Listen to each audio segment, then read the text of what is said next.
one thing we haven't talked about, this is, after all, beyond the Crucible. We talk about people who've had Crucible experiences and how they bounce forward through those to lead a life of significance. And it seems to me that somewhere in what you were just talking about is where Oskar Schindler's Crucible happens. I don't know even how to define it necessarily, other than to put it in the kind of the terms that you've talked about, where he becomes aware of he can't say no anymore. He's got underdeveloped character. That's his weakness, and things happen that forces that character to have to grow. And I don't know, it seems to me that kind of summarizes his Crucible. Is that fair? Close? How would you say it? Yeah, it's an interesting question.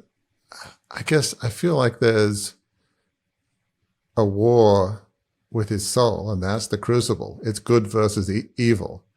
Like in Star Wars, like the Force versus the dark side, what have you. That's pretty much in every single Star Wars movie, in every major character, there's a war for people's soul. And that's pretty much what's going on here at a obviously much more dire scale in this case.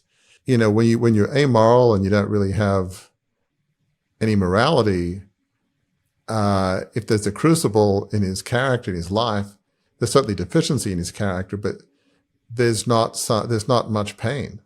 If you ask Oskar Schindler at the beginning of the movie, so are you feeling pain, down, depressed? No, I'm loving life. I'm making money. I have a lot of mistresses. More than I'm going out all the time. Yeah. I mean, life is great. Life is grand. It's awesome.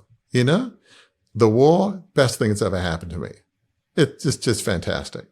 So if there's a Crucible, he is blissfully unaware. At this point, he may not be completely aware of what's going on, but he knows he's in pain. He knows that there's something going on that he doesn't like, and it's causing him a lot of angst.